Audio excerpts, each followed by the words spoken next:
네, 앞뒤 좌우 바라보시면서 하나님이 우리와 함께 하십니다. 함께 인사하시겠습니다. 하나님이 우리와 함께 하십니다.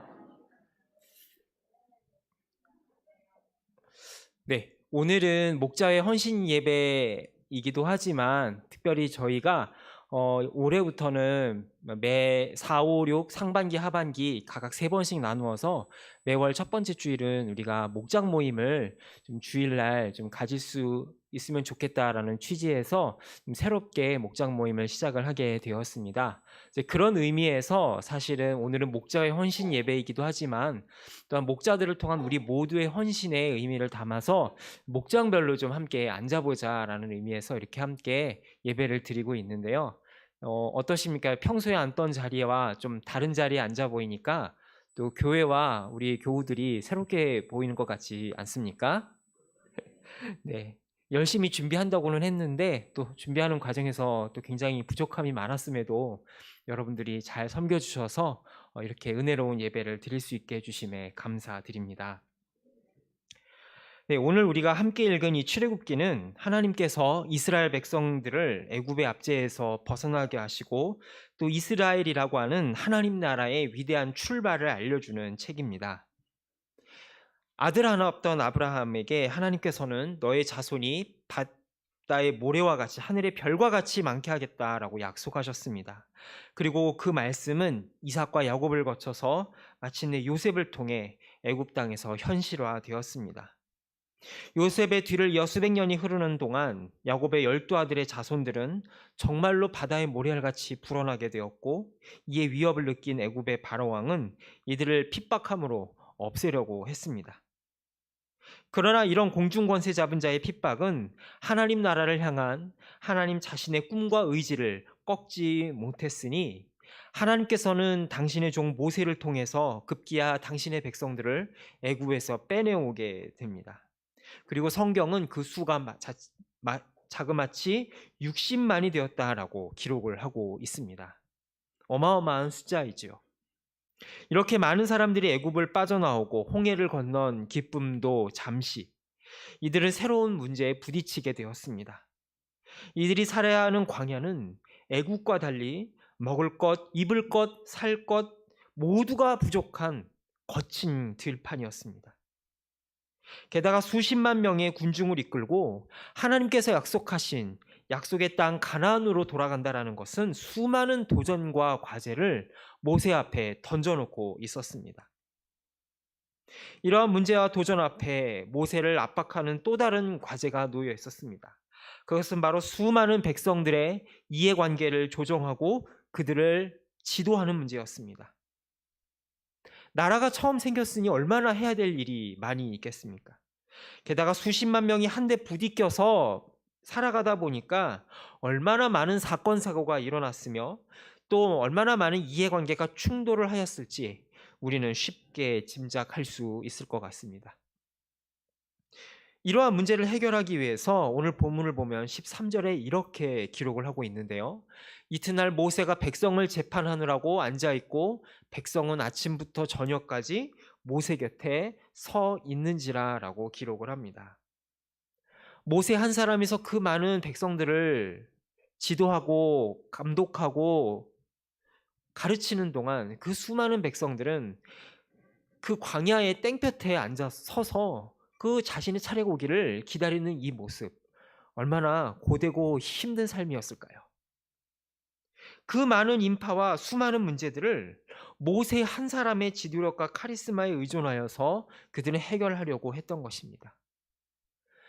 이런 나날을 보내야 했던 모세는 일을 해도 끝이 없었을 것입니다. 이러한 모습을 본 장인 이드로는 17절과 18절에서 그에게 이렇게 조언합니다. 모세의 장인이 그에게 이르되 내가 하는 것이 옳지 못하도다.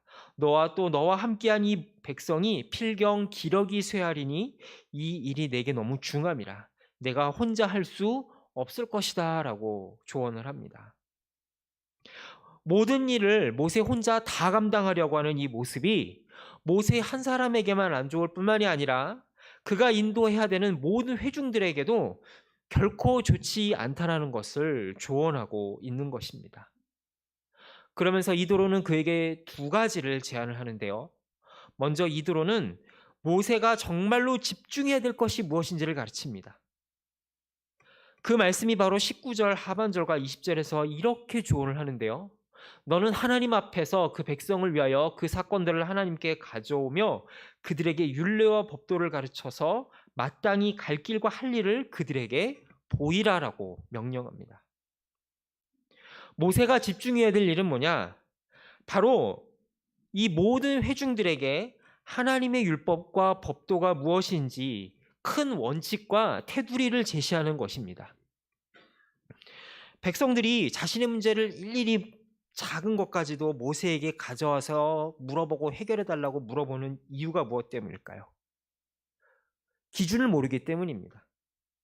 자신에게 처한 이 문제와 상황을 하나님의 말씀에 비추어서 어떻게 해석하고 어떻게 처리하며 무엇이 하나님의 뜻인지를 모르기 때문에 전부 다 모세에게 가져오는 것이죠. 이 당시에 하나님과 소통할 수 있는 유일한 창구가 모세였기 때문에 사람들은 그 하나님의 뜻을 알기 위해서는 모세를 찾아갈 수밖에 없었던 것입니다. 그러면 모세가 해야 될 일은 무엇일까요? 그들에게 자신이 받은 하나님의 말씀을 가르치고 그 말씀에 맞추어서 그들 스스로가 자신의 문제를 바라보고 처리할 수 있는 능력을 기르게 하는 것입니다. 그것이 바로 모세가 집중해야 하는 첫 번째 임무였다라는 것이죠. 말씀을 안다라는 것은 단지 말씀을 기계적으로 많이 암송하고 또 많이 읽는 것도 필요합니다. 양이 따라주지 않은 질은 결코 따라올 수가 없는 법이니까요. 그러나 여러분, 말씀을 안다라는 것은 단순히 말씀을 많이 본다라고 혹은 말씀을 암송하는 것에서 그쳐서는 안 됩니다. 그 말씀을 바로 해석하고 적용하는 단계까지 가야 진정으로 우리는 말씀을 안다라고 이야기할 수 있을 것입니다. 그러나 사실 성경 말씀을 온전히 해석해서 자기의 삶에 적용한다라는 것은 막상 쉬운 일이 아니라는 것을 우리는 알고 있습니다. 신학을 전문적으로 공부한 이들도 사실 성경을 다 안다라고 말하기가 쉽지가 않은데, 그렇지 않은 대부분의 사람들이 하나님의 말씀을 올바르게 해석해서 적용한다라는 것은 사실 말처럼 쉬운 일은 아닐 것입니다. 그럼에도 불구하고 우리는 하나님의 말씀을 그냥 단순히 듣고 암송하고 읽는 것에서만 그치는 것이 아니라 그 말씀의 뜻을 해석하고 내 스스로 적용하는 단계까지 나가야 된다라고 성경은 우리들에게 도전하고 있습니다. 그러면 많은 분들은 아마 이렇게 생각하실 것입니다. 아니, 내가 어떻게 그런 말씀을 해석을 하고 스스로 적용을 하지? 그런 거는 성경이나 신학을 많이 배운 목사님이나 전도사님이나 아니면 선교사님이 해야 되는 일 아닌가? 나는 그분들이 해석해 준 거 받아만 먹으면 되지라고 생각할지 모릅니다. 그러나 성경은 민수기 11장 29절에서 우리에게 분명히 이렇게 말씀하는데요. 우리가 함께 민수기 11장 29절의 말씀 읽어보겠습니다. 여호와께서 그의 영을 그의 모든 백성에게 주사 다 선지자가 되게 하시기를 원하노라. 아멘. 여기서 말하는 선지자는 어떤 선지자일까요? 여기서 말하는 선지자는 단순히 구약의 예언자처럼 무슨 환상을 보고 특별한 계시를 받아서 하나님의 말씀을 전하는 것이 아니라 오늘 우리에게 완전한 계시로 주어진 이 성경 말씀의 뜻을 해석하고 적용하는 데까지 나아가는 자를 오늘 21세기에 살아가는 우리들에게 주어진 선지자의 임무라고 봐야 될 것입니다. 그래서 우리는 신학교를 선지동산이라고 부르는 이유가 여기 있죠. 그런데 성경에서는 뭐라고 얘기합니까? 하나님께서는 일부 신학을 공부한 사람만 선지자가 되는 것이 아니라 누가 선지자가 되기를 원하신다고요? 우리 모두가 성경을 읽고 해석하고 적용하는 선지자가 되기를 원하신다는 것입니다. 성서의 해석과 적용이 쉬운 일은 아니지만 그렇다고 해서 멈출 수 없는 이유는 하나님이 바로 우리가 선지자가 되기를 원하시기 때문입니다. 이 성경을 많이 읽고 쓰고 그리고 읽고 쓰는 데서 그치는 것이 아니라 그 뜻을 깨달아 실천하기를 원하시는 것입니다. 그렇기에 이 백성의 전체 지도자가 된 모세가 가장 집중해야 될 첫 번째 임무, 그것은 바로 하나님의 말씀을 그들이 깨닫고 그리고 그들이 스스로 해석해서 올바로 적용하는 단계까지 나아가도록 돕는 것이 모세의 임무였다는 것입니다. 이드로는 바로 이 일에 집중하라고 모세에게 먼저 권면하고 있는 것이죠. 그 다음으로 모세가 집중해야 할 두 번째 일이 21절과 22절에 나와 있는데요. 함께 21절과 22절을 읽어보시겠습니다. 너는 또 온 백성 가운데서 능력 있는 사람들 곧 하나님을 두려워하며 백성 위에 세워 천부장과 백부장과 50부장과 10부장을 삼아 그들이 때를 따라 백성을 재판하게 하라. 큰 일은 모두 내게 가져갈 것이요 작은 일은 모두 그들이 스스로 재판할 것이니 그리하면 그들이 너와 함께 담당할 것인즉 일이 내게 쉬우리라. 아멘. 모세가 해야 될 두 번째 일은 바로 모세를 닮은 지도자를 세우는 일이었습니다. 사실 이 많은 군중을 모세 한 사람이 다 돌본다라는 것은 비단 우리가 무슨 특별한 믿음이라든지 신앙적인 깨달음이 없어도 일반적인 상식에 비추어 보아서도 비효율적이고 불가능한 일입니다. 제가 예전에 다니던 회사에서 신입사원 교육 때 강의를 하시던 분이 사업과 경영의 차이를 아느냐라고 물어보신 적이 있습니다. 사업과 경영의 차이를 사람마다 정의는 다 다르겠지만 그분이 내리는 정의는 뭐냐? 내가 직접 일을 하면 사업이 되지만 사람을 통해서 일하면 그 순간부터 그거는 경영이 된다라고 이야기를 하셨습니다. 이거는 일의 사이즈와 상관없이 아무리 일이 많아도 그 많은 일을 다 내가 하고자 다 만기칠람을 한다고 한다면 그것은 사업의 영역이 되는 것이고 그것은 결코 내 역량 이상을 벗어날 수가 없다라는 것이죠. 그러나 아무리 작은 일이라 할지라도 나 혼자서 다 하는 것이 아니라 좋은 사람을 써서 그에게 권한과 책임을 적당하게 정해주고 일을 하게 하면 생각지도 못하는 결과를 얻게 되고 더 중요한 거는 내 한계와 내 바운더리를 벗어난 제곱의 결과를 얻게 된다라고 하는 것입니다. 그래서 경영학의 중요 분야 중에 하나가 바로 인사관리와 조직관리라고 할 정도로 굉장히 중요한 부분을 차지하고 있는 것을 우리가 보게 됩니다. 하나님의 나라도 마찬가지입니다. 우리가 서로 짐을 나누어 맡아야 한 중요한 이유는 그 일이 많고 적음에 달려있는 것이 아니라 바로 하나님의 나라는 한 사람의 역량으로는 이루어갈 수 없기 때문입니다. 한 사람의 역량으로는 그 사람의 역량 밖에 성과밖에 못 내지만 모든 사람이 함께하고 함께 성장하는 기쁨을 경험할 때 우리는 내 바운더리를 넘어서는 놀라운 하나님의 일들을 경험할 수 있기 때문이죠. 그러나 하나님께서 우리에게 일을 맡기시는 그 이유는 단순히 이런 세상의 경영 논리만이 전부가 아님을 또한 우리는 알아야 될 것입니다. 세상의 경영자들이 일을 맡기고 분배하며 지도자를 세우는 그 모든 과정의 최종 목적은 결국 무엇입니까? 내가 하고자 이룬 일의 성과를 높이고자 하는 것이죠. 그러나 하나님의 관심은 일의 성과나 어떤 눈에 보이는 결과에 있지 않습니다. 하나님의 진짜 관심은 눈에 보이는 내가 선택한 이 사람을 통해서 얼마나 일의 성과가 잘 나왔느냐가 문제가 아니라 이를 통해서 그 사람이 얼마나 성장하고 잘하는 것에 하나님의 더 관심이 있다는 사실을 우리는 알아야 될 것입니다. 그래서 하나님은 우리에게 일의 짐을 나누어 지라라고 말씀하고 명령하고 계십니다.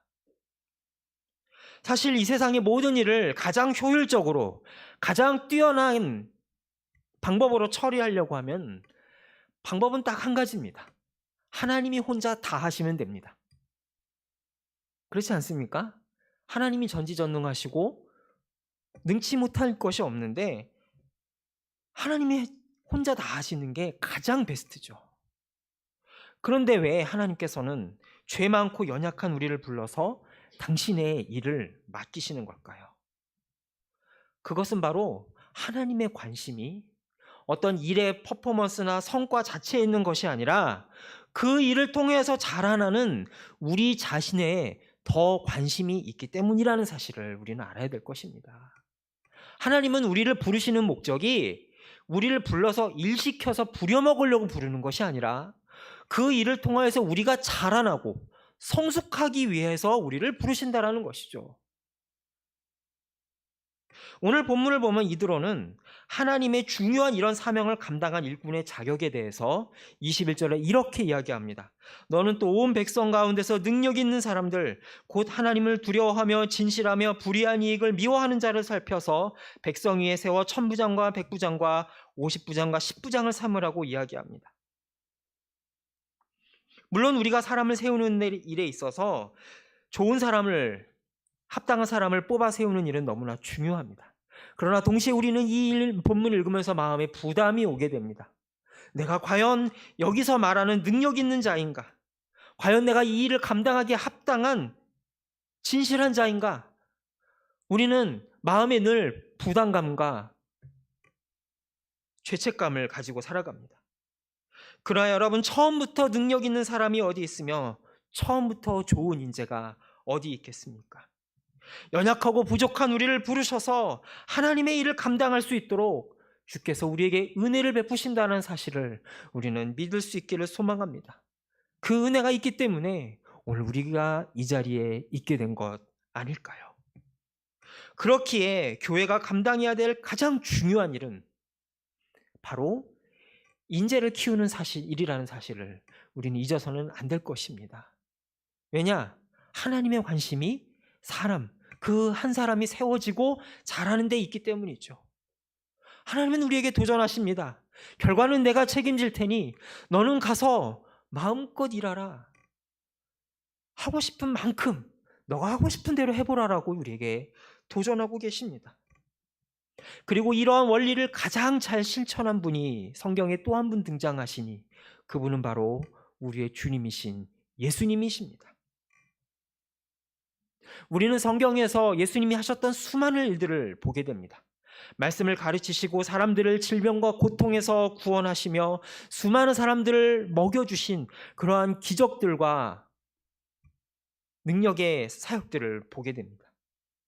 그러나 여러분, 3년간의 예수님의 공생애 동안에 예수님이 가장 신경 쓰고 가장 많이 시간을 할애하셨던 사역이 무엇인지 아십니까? 그것은 바로 12명의 제자를 뽑아서 그들을 양육하고 준비시키는 일이었습니다.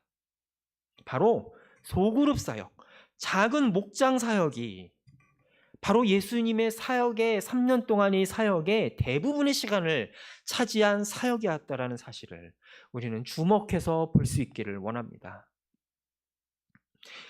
예수님께서 행하셨던 이 소그룹 사역은 인간적인 방법으로 보면 아주 비효율적이고 아주 답답해 보입니다. 여러분, 우리가 생각하는 아주 멋있는 영적인 지도자의 모습은 무엇입니까?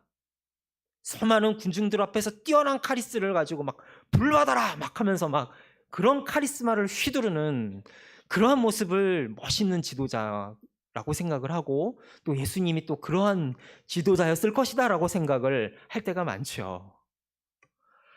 그러나 여러분, 예수님이 하셨던 사역은 정말로 고집스럽게도 그 소수의 12명을 데리고 씨름하는 일에 자신의 3년간의 생애의 대부분을 보내십니다. 그리고 그마저도 어떻게 됩니까?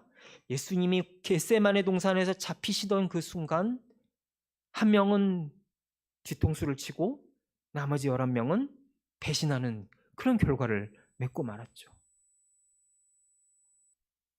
그런데 예수님은 그런 어리석은 제자들에게 너무나도 놀라운 약속을 하십니다. 우리가 함께 요한복음 14장 12절의 말씀 읽어보실까요? 나를 믿는 자는 내가 하는 일을 그도 할 것이요 또한 그보다 큰 일도 할 것이다 라고 약속하십니다. 여러분, 어떻게 우리가 하나님의 아들인 예수님보다 더 큰 일을 할 수 있을까요? 말도 안 되는 이야기 같아 보입니다. 그런데도 예수님은 담대하게 우리에게 이렇게 약속하십니다. 예수님은 내가 이제 떠날 때가 가까이 왔다. 그리고 이제 사도행전을 통하여 너희들의 시대가 왔다. 그리고 앞으로 펼쳐질 시대는 나보다 더 큰 일을 너희를 통해서 이룰 것이다 라고 우리에게 약속하셨습니다. 그리고 마침내 놀라운 신약의 역사가 펼쳐지게 되었고 지금도 우리의 삶 가운데 진행 중이라는 사실을 우리는 믿음의 눈으로 보게 되지요. 그러나 그 놀라운 신약의 역사의 시작은 무슨 거창한 집회나 이벤트, 무슨 어떠한 큰 역사로 이루어진 것이 아니라 바로 예수님이 시작하신 그 12명의 제자들의 작은 목장에서부터 시작된 것이라는 사실을 성경은 분명하게 우리들에게 보여주고 있습니다. 이 소그룹은 보기에는 너무나도 보잘것없어 보입니다.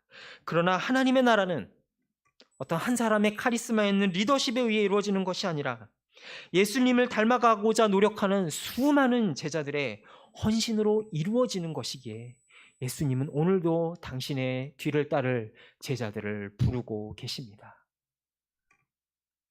특별히 이와 관련해서 지난 2월 초에 저희 통합지기 교단지인 한국기독공보에서 굉장히 의미 있는 기사를 하나 보여주고 있습니다. 2월 6일자 한국기독공보를 보면 코로나가 지나간 이후에 오히려 대부분의 교회가 코로나를 지나면서 침체를 했는데, 그런데 그 중에서도 특이하게 15% 교회가 오히려 성장하는 추세를 보여주었다고 합니다. 코로나19 이전 대비 주일 작년 현장 예배는 얼마나 회복되었을까라는 이 질문에 대해서 코로나 이전보다 사역 측면에서는 더 나아졌다라고 응답한 교회는 헌금, 소그룹, 성경 공부, 전도, 선교 등 사역별로 차이는 있었지만 모든 사역 영역에서의 공통점은 소그룹 운영이 잘 된다라고 하는 것이었습니다.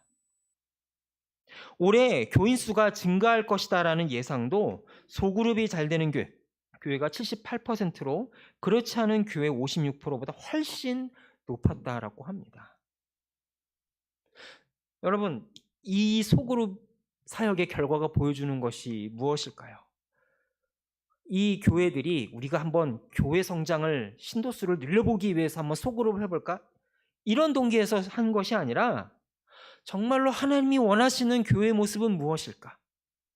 우리가 앞으로 나아가야 될 방향은 무엇일까 고민하고 하나님이 기뻐하시는 방향으로 가다 보니까 그런 유의미한 열매들을 하나님께서 우리 지체 교회들을 통해서 보여주고 계신 것이라 보게 됩니다. 오늘 우리는 목자회 헌신 예배로 이 자리에 모였습니다. 아까 함께 찬송으로 영광 돌린 이 귀한 목장의 지도자들은 예수님으로부터 시작된 12 제자들의 후예인 줄로 믿습니다. 그리고 이들이 섬기고 돌보아야 할 목장은 예수께서 12 제자들을 통해서 보여주신 사랑과 돌봄의 귀한 하나님 나라의 못자리요 터전이라는 사실을 잊지 말기 소망합니다. 이 귀한 부르심에 응답하여 하나님의 나라를 위해 귀한 헌신을 이어가는 우리 목장 리더들과 우리 모든 목원들, 그리고 우리 상일교회 모든 교우들이 될 수 있기를 간절히 소망합니다. 기도하겠습니다. 모든 은혜의 근원이 되시는 하나님 아버지, 우리를 주님의 일꾼으로 불러주시고 주의 귀한 일들을 맡겨주심에 감사합니다. 특별히 이 시간 주의 일꾼으로 목장의 리더들을 기억하여 주시고 복 내려 주시옵소서. 내 양을 먹이고 돌보라 말씀하신 주의 부르심에 헌신하여 나선 이들에게 성령의 능력과 은사를 허락하여 주시고 이들의 헌신을 통하여 성도의 교제와 말씀의 깨달음과 나눔이 풍성하게 하여 주옵소서.